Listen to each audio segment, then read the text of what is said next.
அதிகாலை எழுந்து காலைக்கிழமை முடித்துக் கொண்டு கீழாயிருந்தது வரமை ஞானம், வரமை காட்சி, வரமை இன்பம், வரமை ஆற்றல், நவமை, தத்துவமை ஆகியவை சொல்லக்கூடிய 8 குணம் ஈஸ்வராய பரமசிவனை பார்த்து ஆசி பெற்று புண்ணு சக்தி, பராசக்தி, இச்சாசக்தி, ஞானாசக்தி, கிரியாசக்தி சொல்லக்கூடிய ஆதி பராசக்தியை கண்டு அவர்களால் சிறப்பில் 10 கதாநாயகன் பார்த்த மகாலட்சுமி கண்டு வழங்கி அவர்கள் நல்லாசிகளை பெற்று செல்வங்களுக்கும் அதிபதி மகாலட்சுமி பாட்டி கண்டு அவர்கள் நல்லாசிகளை பெற்று படைப்பு தொழிலுக்கு சொந்தக்காரர் என்று பிரம்மா அவர்கள் கண்டு வழங்கி அவர்கள் நல்லாசிகளை பெற்று கல்வி கதிபதி நிறைவாணியை கண்டு வழங்கி அவர்கள் நல்லாசிகள் பெற்று நேரா வந்திருக்கிறார். படைப்பு தொழிலை தொடங்குவதற்காக முதலிலே வந்தே பிரம்மா நார்மலை தோற்று வைக்கிறார், அடுத்து 10 பேரை தோற்று வைக்கிறார். அதிலே நாரகப்பட்டனா படைப்பு தொழிலில் ஈடுபடவில்லை என்ற காரணத்திற்கு பூமியிலே பிறப்பாயாக சந்திரமணம் பிறப்பாயாக என்ற சாபத்திற்கு பூமியிலே பிறந்து சந்திரமண பிறந்து பல இன்னல்களை அனுபவித்தேன். இப்படி பல இன்னல்களை அனுபவித்து மறுபடியும் என் தந்தையாகப்பட்ட பிரபலங்களுக்கு மகளாக பிடிக்கப்பட்ட ஒரு காலத்தில் எனது அண்ணன பதக்கடைக்கு இணை செல்லலாம். ஒரு நாள் ஒன்றுக்கு ஒரு கழகம் செய்யாவிட்டால் உனது சிரமமான 1000 என்னென்னத்தக்க நினைக்கின்ற சாபம். அதோடு மட்டுமல்லாமல் ஒரு நாளைக்கு இந்தியன் கலையத்திற்கு வழி கிடைக்கும் நினைத்தனை. ஆனால் அந்த நடத்தை பார்க்கும் பொழுது உறுதியாக இறுதியாக எமது கலைஞத்துக்கு வழி கிடைக்கும் தோன்றுகிறது. சரி வேண்டிய வேண்டாமை என்று காத்த தொல்லி கடவுளை கொண்டு எதிரும் எங்கும் எப்பொழுதும் வியாபித்துக் கொண்டிருக்கும் எரிவரும் செல்வ 16 வகையிலும் சித்திர பதவியாக வைக்க மகாலட்சுமி கழுவும் நான் விளைத்தி மன்றப்படையில் வைக்கப்ப ஏகாலமாக உயிரினை படைக்கும் போது கலகப்பிரியா என்று சொல்லப்பட்டு எனக்கு பாக்கமாக சாத்தா விஷ்ணு மதுசூதரன் திருமால் பெருமாள் எனது போன்ற காரணமாக பிள்ளை கொண்ட நாராயணனை நினைப்பதோடு அல்லல்வோம் பல்வினிவோம் அன்னை வீட்டில் உரைவோ போகாத்திருப்போம் நல்ல குணமதிக மாபுரனை கோபத்து வீட்டிற்கு நடவடிக்கை எதிர்த்தார்கள் சொல்லியிருக்கிற கணபதி மண்ணை அவனை யார் கழகத்தில் ஆகியவற்றை கணித்து பார்க்கலாம். நாராயணன் மேடையிலே நாரதராக நடித்து நம்ம என்ன பயந்து கொண்டிருக்கோம்.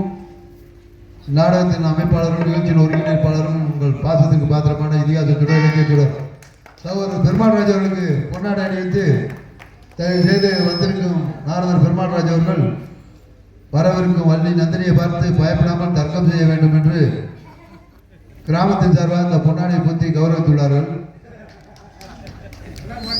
எனக்கு பொன்னாடை வழங்கி பெருமை சேர்ந்த கிராம பொதுமக்களுக்கும் விழா குழுவினர்களுக்கும் பெரியவர்களுக்கும் தாய்மார்களுக்கும் இளைஞர்களுக்கும் சகோதர சகோதரிகளுக்கும் இந்த நல்லதொரு வாய்ப்பினை எங்களுக்கெல்லாம் நல்கிய அனைத்து நல்ல உள்ளங்களுக்கும் எங்களது சார்பிலும் எங்களது கலை குடும்பத்தார்கள் சார்பிலும் மனமாக நன்றிகளை தெரிவித்துக் கொள்கிறேன். நன்றி நன்றிகள் வணக்கம். பொன்னாடை மட்டும்தானே ஒன்றும் பேசல. அப்புறம் வந்திருக்கும் நார்மல்கள் வரவருக்கு வழியை பார்த்து பயப்படாமல் தர்க்கம் செய்யணும்னு சொல்லிட்டு போனாங்களா? ஆமா, எங்களுக்கெல்லாம் பொன்னாடை வந்தாலும் ஒரு 1/2 மணி நேரம் பேசினாராங்க. இங்க வந்து தனியா முதல்ல சொல்லிட்டு போயிட்டாரு. அப்போதே சொல்லிட்டு போனாங்களா? ஆமா. நீங்க என்ன சொல்லிருக்கேன் தெரியுமா? என்ன சொல்லணும் அப்படிங்கிற போது சொல்லியிருந்தால் கூட என்கிட்ட சொல்லும் போது வந்திருக்கும் நாங்கள் அவர்கள் வரவிருக்கும் வள்ளியை மிரட்ட வேண்டாம், பயமுறுத்த வேண்டாம் என்று சொல்லவா சொல்ல வேண்டும்? ஆமா, அப்படிதான் சொல்லிருக்கணும். அது என்ன நீங்க திரும்பி என்னை பார்த்து கேட்கறீங்க? நீங்க மிரள வேண்டாம் சொல்றீங்க. என்ன ஏங்க, உங்களை பத்தி தெரியாத வேணா அப்படி சொல்லலாம். உங்களை பத்தி எங்களுக்கு நல்லாவே தெரியும், உங்களை அனுபவம் என்னன்னு தெரியும். அப்படி சொல்லுங்க. கலைத்துறைக்கு வந்து 36 ஆண்டு காலத்துக்கு மேல இந்த கலைத்துறையில இருக்கிய நாடகத்துறையில சொல்லுங்க ஐயசாமி. அவரு இந்த பாப்பா அதற்காக வள்ளி நாயகம் அது வந்து ஒரு 5 வருஷம் தான் ஆகுது. உங்க அனுபவத்துக்கு முன்னாடி அவர் நின்று பதில் சொல்ல முடியாது. ஒரு கேள்வி கேட்டீங்கன்னா உள்ள போக முடியாது. உங்களுடைய திறமை என்னங்கிற கை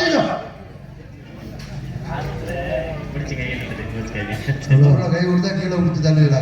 பெரிய டேபிளா போட்டாங்களா? திறமை எங்களுக்கு தெரியுங்க.